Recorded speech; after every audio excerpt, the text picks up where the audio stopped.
Hello everyone. तो एडुकुल के official YouTube channel एडुकुल 9-10 पे आप सभी का वेलकम है।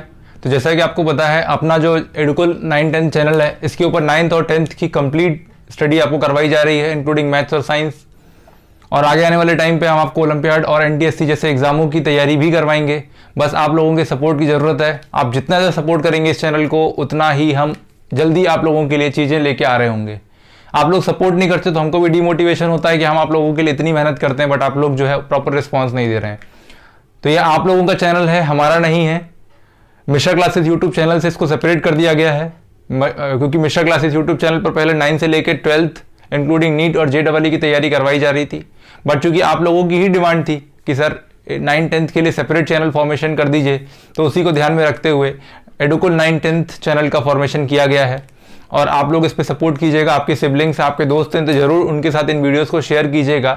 और अगर आप चैनल पर नए हैं तो चैनल को सब्सक्राइब कर दीजिएगा, बेल आइकन प्रेस कर दीजिएगा और नोटिफिकेशन ऑल पे क्लिक कर दीजिएगा, जिससे आपको सारी नोटिफिकेशन हर एक वीडियो की प्रॉपर मिलती रहे। अगर आपके सिबलिंग्स 11th 12th में हैं, जो नीट या JEE की तैयारी कर रहे हैं, तो उनको बताइए मिश्रा क्लासेस यूट्यूब चैनल पर आपकी नीट और JEE की तैयारी प्रॉपर तरीके से करवाई जा रही है। बोर्ड एग्जाम की क्लासेस भी चल रही हैं, तो आप उन क्लासेस को अटेंड करें और अपने जो भी आपका एम है वहां तक आप पहुंच पाएंगे। ठीक है, तो चलो स्टार्ट करते हैं। प्रीवियस क्लास में हमने ग्राफ थ्योरी पढ़ी थी। हमने एक स्ट्रेट लाइन का ग्राफ ड्रॉ करने की कोशिश की थी और हमने ड्रॉ भी किया था। आज जो हम एक देखेंगे, आज हमारी जो क्लास है बेसिकली वो एक क्वाड्रेटिक इक्वेशन के ग्राफ के ऊपर बेस रहेगी। हम आज क्वाड्रेटिक इक्वेशन का एक ग्राफ ड्रॉ करेंगे और अगर टाइम हमको परमिट करता है तो हम एक क्यूबिक इक्वेशन का भी ग्राफ आपको ड्रॉ करके बताएंगे। ठीक है, तो ये दो ग्राफ आज हम देखने वाले हैं। अगर आपको ये वीडियो देखना है तो पूरा देखिएगा, बीच में स्किप मत करिएगा, क्योंकि आपने तो चीज़ें बहुत सारी मिसअंडरस्टूड कर जाएंगे। ठीक है, तो चलो स्टार्ट करते हैं। देखो, हमने डिग्री पॉलिनोमियल कितने टाइप की होती है सब सारी की सारी क्लासेस में, प्रीवियस क्लासेस में हमने देख लिया था। आज हमको एक क्वाड्रेटिक इक्वेशन का ग्राफ ड्रॉ करना है। तो एक क्वाड्रेटिक इक्वेशन सबसे पहले हम लिख लेते हैं। सबसे पहले हम एक क्वाड्रेटिक इक्वेशन लिखते हैं।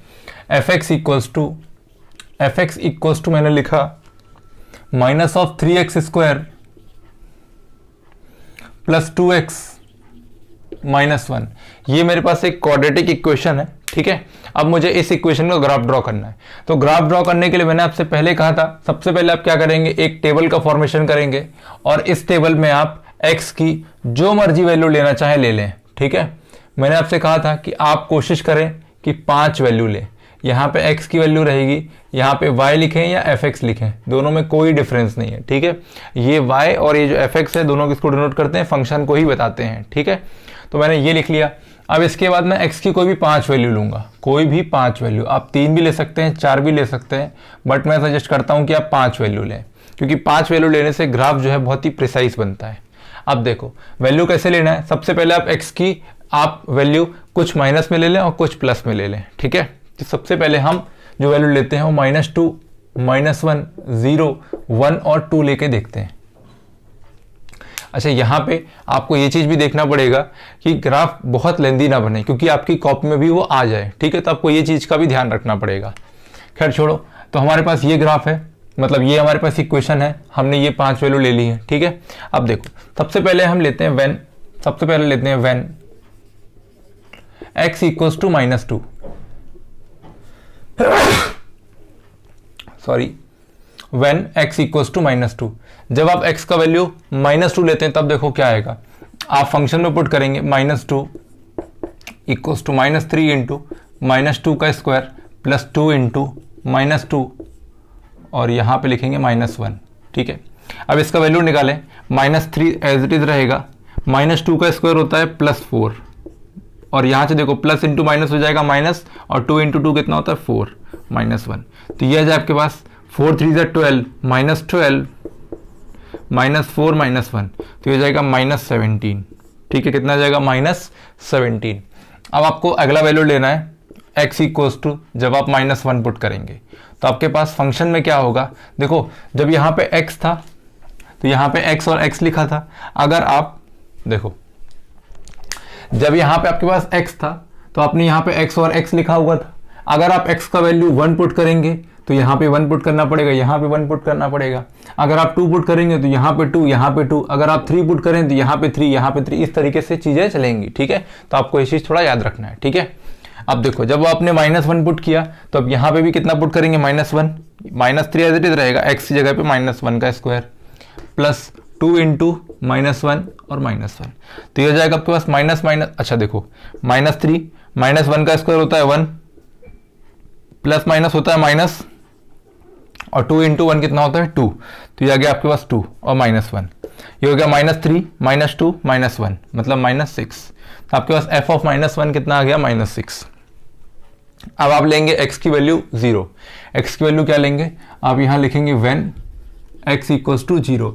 जब आपने x का वैल्यू 0 लिया तो आपके पास f x की जगह पुट कर देंगे आप 0, यहाँ आ जाएगा आपके पास -3 इंटू 0 का स्क्वायर प्लस 2 इंटू 0 और -1, तो यह आ जाएगा आपके पास, 0 का स्क्वायर करोगे 0 ही आएगा, और 0 को किसी भी नंबर से मल्टीप्लाई करो तो रिजल्ट आपको 0 मिलेगा, तो ये हो गया 0, यहाँ पे हो गया 0 और यहाँ -1, तो ये आपके पास मिला -1।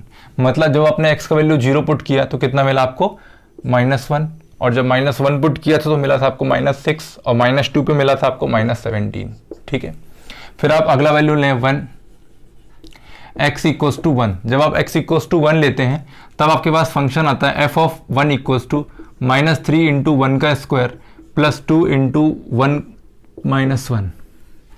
जहाँ पे x था वहाँ पे आपको 1 पुट करना था, तो -3 पहले लिखा हुआ था, -3 लिख दिया, x का वैल्यू कितना पुट किया 1, फिर +2 लिखा था, +2 लिख दिया, x का वैल्यू कितना पुट किया आपने 1, तो यहाँ पे आपके पास f ऑफ 1 कितना आ गया, देखो जरा, -3, ठीक है, इंटू 1 का स्क्वायर 1 होता है, प्लस 2 इंटू 1 2 होता है, -1, ये हो जाएगा -3 -1 कितना हो जाएगा, -4। देखो +2 और -1 कितना होगा, +2 और -1 कितना होगा, +1, और +1 और -3 कितना होगा, -2, तो ये आपके पास कितना आ गया, -2।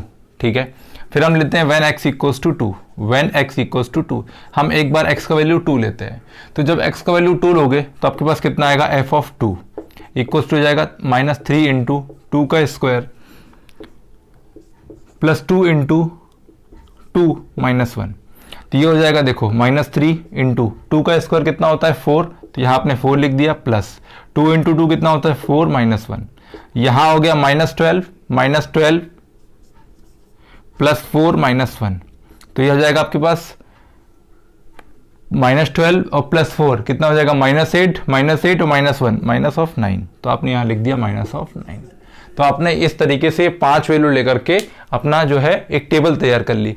अब आपको क्या करना है, इसी टेबल से आपको अपना ग्राफ ड्रॉ करना है, तो मैं इस चीज़ को रफ कर देता हूँ। ठीक है, अच्छा यहाँ पे देखो, यहाँ पे आपको बाय केस कोई भी वैल्यू जो है आपको नेगेटिव पॉजिटिव नहीं मिली है। ठीक है, तो उसके लिए आपको परेशान नहीं होना है, क्योंकि इक्वेशन ऐसी दी थी तो इस वजह से कोई वैल्यू नेगेटिव नहीं आई है, अदरवाइज नेगेटिव भी आ सकती है, पॉजिटिव भी आ सकती है, तो आपको परेशान नहीं होना है।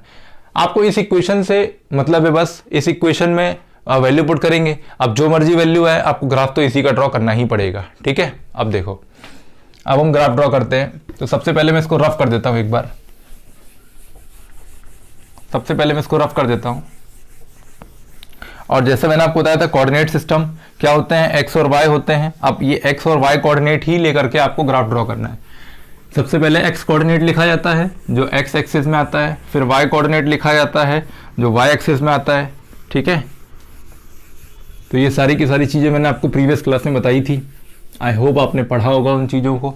तो आप चलो देखो, अब हम ग्राफ ड्रॉ करने की कोशिश करते हैं। देखो, आप अगर ध्यान से देखो, x की वैल्यू -2 -1 0 1 और 2 गई हैं, बट उससे करस्पॉन्डिंग y की वैल्यू -17 -6 -1 -2 और -9 गई है। ठीक है, तो अब आप मुझे बताओ, क्या आप अगर y की वैल्यू पॉजिटिव लेते हो तो आपके लिए कोई सेंस बनेगा? बिल्कुल नहीं। क्यों? क्योंकि आप देखो y की सारी वैल्यू क्या आई है, नेगेटिव। ठीक है, अब चूंकि y की वैल्यू -17 तक गई है, इसीलिए आपको ग्राफ को सोच समझ के बनाना पड़ेगा। ठीक है, देखो अब मैं क्या करता हूं, y की वैल्यू चूंकि -17 तक गई है तो मैं ग्राफ कुछ ऐसा ड्रॉ करता हूं, देखना जरा।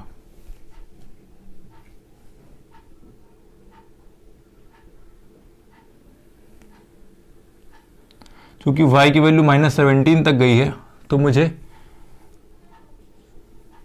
मैं क्या करता हूं, इसी एक्सिस पे अपना ग्राफ ड्रॉ करता हूं। ये मेरे पास x एक्सिस हो गई, ये मेरे पास नेगेटिव x एक्सिस हो गई, ये मेरे पास पॉजिटिव x एक्सिस हो गई। वैसे देखो पॉजिटिव एक्स एक्सिस। वैसे ग्राफ बनता नीचे से है, ठीक है, मैं फिर से बोल रहा हूँ, ग्राफ एक्चुअली यहाँ से बनाना चाहिए था, बट प्रॉब्लम क्या आती, फिर हम -17 तक नहीं पहुंच पाते। इसीलिए हम इस टेबल को पहले ड्रॉ करते हैं। इस टेबल को ड्रॉ करने के बाद हम अपने ग्राफ को मैनिपुलेट कर सकते हैं, ठीक है। अब देखो, अब यहाँ पे ड्रॉ करना स्टार्ट करो।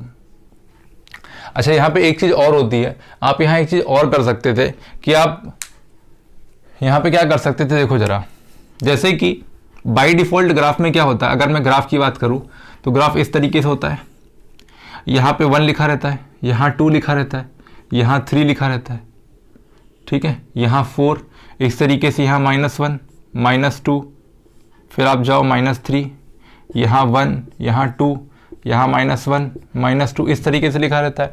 इसका मतलब क्या होता है कि ये जो बीच का सेपरेशन है, ये जो डिस्टेंस है कितना है, 1 यूनिट का है।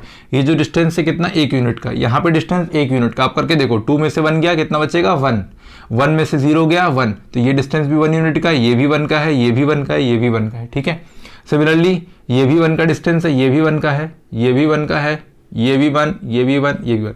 तो यहाँ पे क्या होता है, यूनिट सेपरेशन कितना है, 1 यूनिट का है। मतलब मैं अगर ऐसा लिखूँ कि एक्स एक्सिस पे मैंने कहा 1 यूनिट बराबर शो करता है 1 सेंटीमीटर को, ठीक है, 1 यूनिट बराबर शो कर रहा है 1 सेंटीमीटर को। अगर मैं y को लिखूं तो y में भी बोलूंगा मैं 1 यूनिट जो है 1 सेंटीमीटर को या 1 मीटर को, 1 मीटर तो एक्चुअली नहीं होगा, 1 सेंटीमीटर को ही आप शो करेंगे, ठीक है। अब देखो, बट ये तो बाय डिफॉल्ट होता है, बट जरूरी नहीं कि आप यही लें, आप इसको ऐसा भी ले सकते हैं कि x बराबर जो है 1 यूनिट जो है वो 2 सेंटीमीटर को शो कर रहा है, ठीक है, 1 यूनिट जो है 2 cm को शो कर रहा है, ठीक है।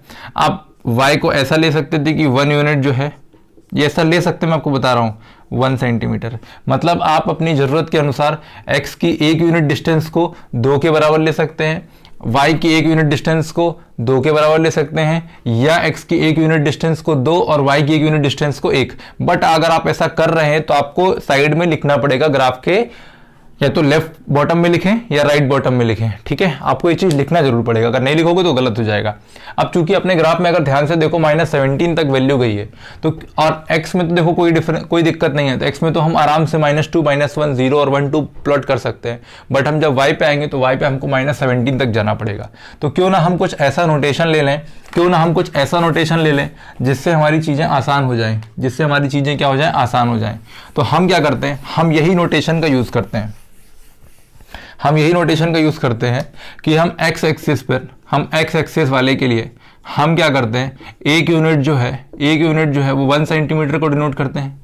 बट y एक्सिस पे हम क्या करते हैं, y एक्सिस पे हम 1 यूनिट को शो करा देते हैं 2 सेंटीमीटर से। मतलब इसका मतलब क्या हुआ, x एक्सिस पर ये जो डिस्टेंस है, ये 1 यूनिट जो है ये किसको डिनोट कर रही होगी, 1 सेंटीमीटर को कर रही होगी, ये भी 1 सेंटीमीटर को कर रही होगी, ये भी 1 सेंटीमीटर को, ये भी 1 सेंटीमीटर को। बट y एक्सिस पर जो ये डिस्टेंस है ये किसको बता रही होगी, 2 सेंटीमीटर को। ये किसको बता रही होगी, 2 सेंटीमीटर को। ये किसको बता रही होगी, ये भी 2 सेंटीमीटर को, ठीक है। तो ये सारा का सारा गैप कितना चलेगा, 2 सेंटीमीटर का। सिमिलरली यहाँ पे भी ये जो डिस्टेंस है ये कितनी बता रही होगी, ये बता रही होगी आपको 2 सेंटीमीटर का। ये भी कितना है, 2 सेंटीमीटर का। तो बात समझ में आई आपको, ठीक है। इस तरीके से हमने इसका यूज़ किया है, ठीक है। अब देखो, तो अब हम क्या करेंगे, अब हम बना देते हैं, यहाँ पे हो गया 0, यहाँ पे x भी 0 होता है, y भी 0 होता है। यहाँ मैंने लिया 2, यहाँ मैंने लिया 4, ये हो गया 6, ये 8, ये 10, ये हो गया आपका 10, ये 12, ये 14, ये 16 और ये 18, ठीक है। हमारा 17 तक गया है। अच्छा, इनके जैसे मैंने यहाँ बताया था, ये डिस्टेंस 1 यूनिट को डिफर कर रहा है, 1 सेंटीमीटर को। अगर मैं बीच वाले पॉइंट की बात करूँ तो बीच वाला पॉइंट होगा 0.5। इनके बीच वाला पॉइंट क्या होगा, यहाँ तक तो 1 गए, 1 से 0.5 मतलब ये होगा 1.5। सिमिलरली जब मैंने इनका डिस्टेंस 2-2 यूनिट का लिया था, इसका मतलब बीच वाला पॉइंट क्या होगा, 1। तो इतना हो गया 1, यहाँ से हो गया 1, तो यहाँ से लेके यहाँ तक कितना हो गया, 2। बात समझ रहे हो, यहाँ से यहाँ तक कितना हो गया, 2। अच्छा, यहाँ पे 1 नहीं शो करोगे, फिर आप यहाँ 2, 4, 6 शो करोगे, ठीक है। तो यहाँ से यहाँ तक का डिस्टेंस देखो, इतना डिस्टेंस 1 था, इतना डिस्टेंस 1 था, मिड पॉइंट 1 होगा, तो ये कितना हो गया 1, ये हो गया 1, तो 1 + 1 2, फिर यहाँ से आधी डिस्टेंस क्या होगी 1, तो 2, और ये यहाँ पे अगर मैं इस डिस्टेंस की बात करूँ तो ये कहलाएगी -3, यहाँ आ गई -4, यहाँ आ गई -5, ठीक है, इस तरीके से। तो यहाँ पे अगर बीच की बात करूँ तो 1 यहाँ हो जाएगा, बीच में हो जाएगा, ये -1 है, -2 -4 है, सॉरी, सारी की सारी वैल्यू नेगेटिव चल रही हैं, ठीक है। अब हम x पे बना लेते हैं, x पे मैंने बना लिया 1 2 3, ज़्यादा बनाने की जरूरत नहीं क्योंकि आपने लिया भी नहीं है ज़्यादा, ठीक है। अब हम ग्राफ ड्रॉ करते हैं। अब मैंने देखा, सबसे पहले मैं इसको रफ कर देता हूँ जिससे आपको थोड़ा आसानी से समझ में आए। देखो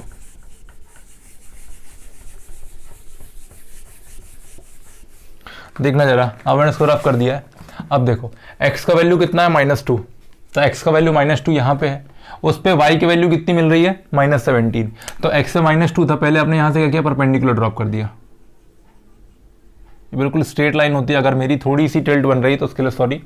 और y पे कितना है -17, तो देखो -16 यहाँ पे है, तो -17 यहाँ आएगा, ठीक है। तो मैंने यहाँ से क्या करना है, परपेंडिकुलर ड्रॉप करना है, ठीक। जहाँ ये पॉइंट मिलेंगे, इस पॉइंट को नाम दोगे -2, -17, -2, -17।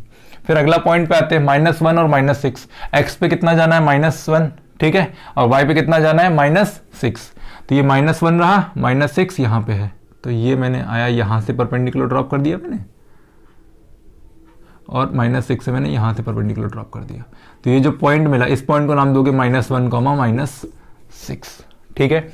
अगला आता है 0 और -1, तो x पे 0 तो यहाँ पे है, y पे -1 ये यहाँ होगा, भाई ये पूरा डिस्टेंस 2 का है, तो बीच वाला कितना होगा -1, तो ये 0 और ये 0 से परपेंडिकुलर ड्रॉप किया ऐसी आई, -1 से किया ऐसी आई, तो इनका जो मीटिंग पॉइंट है वो ये है, तो ये क्या कहलाएगा, ये वाला पॉइंट है आपका 0, -1, ठीक है, 0, -1।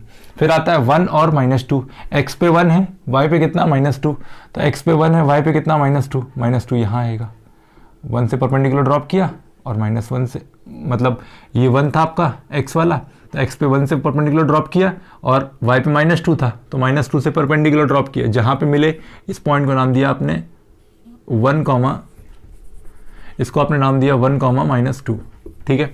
अगले ग्राफ पे है 2, -9, तो x पे 2 है और y पे कितना है -9, तो x पे 2 तो ये रहा, तो यहाँ से परपेंडिकुलर ड्रॉप कर दो, और y पे कितना है -9, तो देखो -8 ये था, -10 ये है, तो -9 बीच में होगा, तो आपने यहाँ से क्या करना है, परपेंडिकुलर ड्रॉप करना है, ठीक है। तो आपने ये परपेंडिकुलर ड्रॉप कर दी। ये थोड़ी सी लाइन टिल्टेड हो गई, इसको सही कर देता हूँ मैं, ये थोड़ी सी लाइन टिल्टेड हो गई अपनी,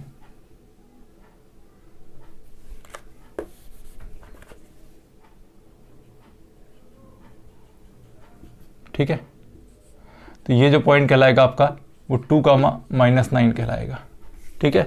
तो आपने बस इसको बना दिया, अब आपको बस क्या करना है, मिला देना है, इन सभी पॉइंट को क्या करना है, मिला देना है, ठीक है। अगेन देखो मेरी ये ग्राफ कॉपी नहीं थी, तो ये जो सेपरेशन है मैंने कोशिश तो की है एग्जैक्ट बनाने की, बट एग्जैक्ट नहीं अगर आप मेजर करोगे तो, ठीक है। तो थोड़ा सा ग्राफ 19-20 का डिफरेंस हो सकता है, बट बनाने का तरीका यही है और बनेगा भी ऐसा ही। तो अगर मैं इसको मिलाऊं ग्राफ को, देखो ग्राफ कैसा बनेगा,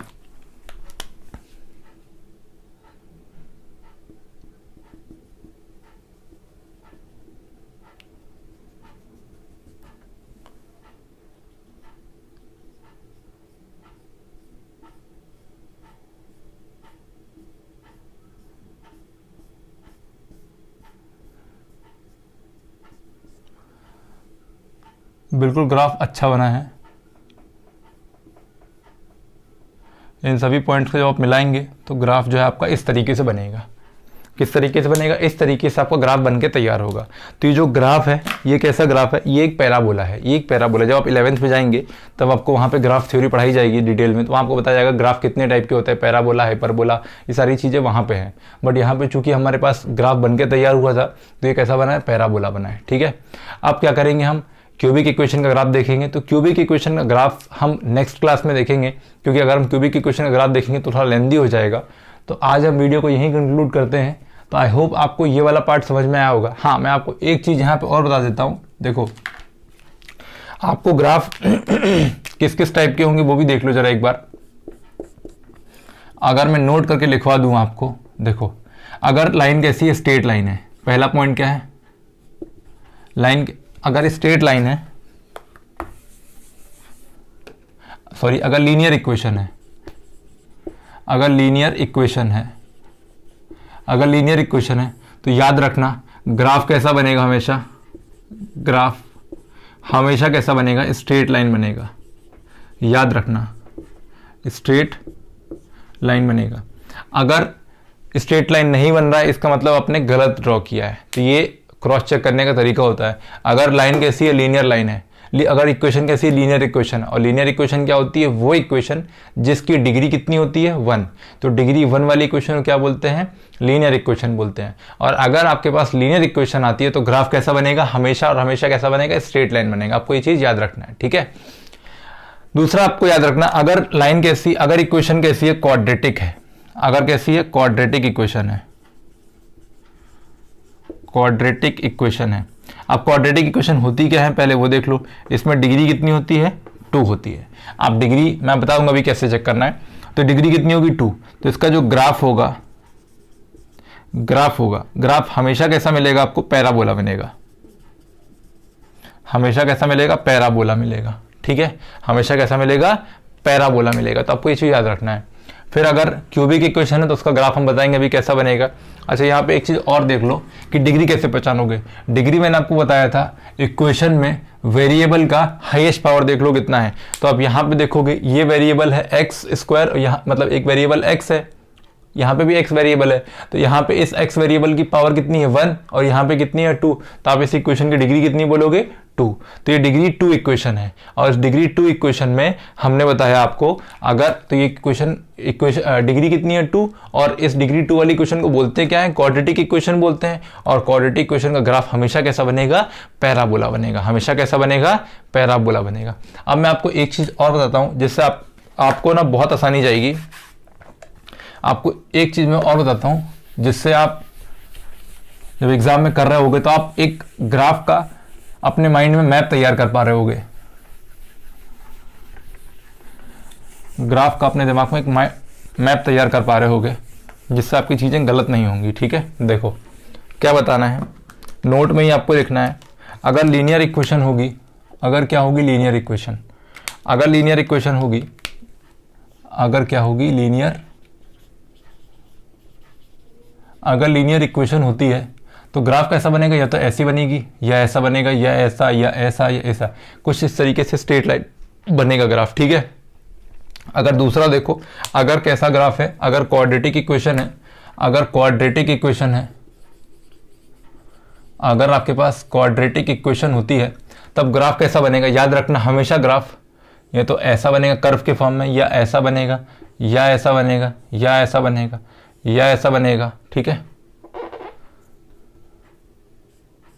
ठीक है, या वो ऐसा बनेगा, ठीक है, या वो ऐसा बन सकता है, ठीक है, या वो ऐसा बन सकता है। इस तरीके से सारे के सारे ग्राफ बनेंगे, ठीक है। तो आपको याद रखना, मैं आपको हिंट दे देता हूँ, ग्राफ हमेशा कर्व बनेगा, किसमें, क्वाड्रेटिक इक्वेशन में, ठीक है। और उसकी डिग्री कितनी होती है, 2, इसकी डिग्री कितनी होती है, 1। अब बताती है क्यूबिक इक्वेशन। अभी मैंने पढ़ाया नहीं आपको cubic equation, but cubic equation का ग्राफ भी देख लो आप। क्यूबिक इक्वेशन बताती है, क्यूबिक इक्वेशन, क्यूबिक इक्वेशन। तो पहले तो बताती है क्यूबिक इक्वेशन में डिग्री कितनी होती है। तो याद रखना क्यूबिक इक्वेशन की डिग्री कितनी होती है, 3 होती है। डिग्री कितनी होती है, 3 होती है। तो अब इस 3 डिग्री इक्वेशन का ग्राफ कैसे बनेगा, हमेशा रखना कुछ इस तरीके से कर्व बनेगा। हमेशा 2 बार कर्व बनेगा, एक बार ऐसा कर्व बनेगा, फिर एक बार ऐसा बनेगा, एक बार ऐसा, फिर एक बार ऐसा। ये ऐसा भी हो सकता है, ये ऐसा भी हो सकता है, ये आपका ऐसा भी हो सकता है, ठीक है। तो कुछ इस तरीके से आपके जो है कर्व बनेंगे। तो हमेशा आपको याद रखना है कि अगर क्यूबिक इक्वेशन है तो ग्राफ कैसा बनेगा, इस तरीके से कुछ आपको ग्राफ मिलेगा। अगर आपको नहीं मिलता तो आप दोबारा चेक करें, आपने कुछ ना कुछ पक्का गलती की होगी, ठीक है। तो क्यूबिक इक्वेशन में ग्राफ ऐसा बनता है, क्वाड्रेटिक का कुछ इस तरीके से बनेगा, कर्व के फॉर्म में बनेगा, और लीनियर इक्वेशन का तो स्ट्रेट लाइन बनेगा। तो ये हमने आज आपको एक पैराबोला बना के दिखाया था, एक क्वाड्रेटिक इक्वेशन थी, हमने ग्राफ बना के बताया।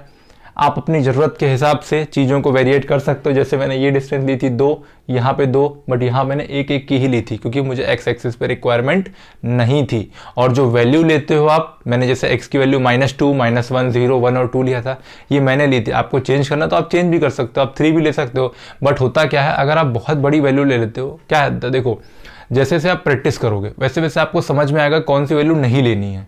क्योंकि आप ले तो 5 भी ले सकते हो, बट 5 लेने पे आप देखोगे कि इक्वेशन जो है, आपको जो वैल्यू मिलेगी वो बहुत बड़ी हो जाएगी। मैं आपको बताता हूँ, देखो जैसे आपको याद हो तो हमारे पास इक्वेशन थी f(x) - 3x² + 2x - 1 थी। अब अगर मैं x की वैल्यू, अब बोलो मैं 5 ले लेता हूँ, या अगर मैं x का वैल्यू ले लेता हूँ, x का वैल्यू मैं 10 ले लेता हूँ, तो देखना जरा वैल्यू क्या जाएगी। देखो जरा, x की जगह कितना पुट कर दोगे आप, 10, तो यहाँ हो जाएगा -3 × 10 का स्क्वायर + 2 × 10 - 1। देखो -3, 10 का स्क्वायर कितना होता है 100, तो ये हो गया आपके पास 100 + 2 × 10 मतलब 20 - 1, तो होगा -300 + 20 - 1, तो ये हो जाएगा आपको कितना हो जाएगा, -300 + 20 कितना हो जाएगा, -280 और -1, तो -281।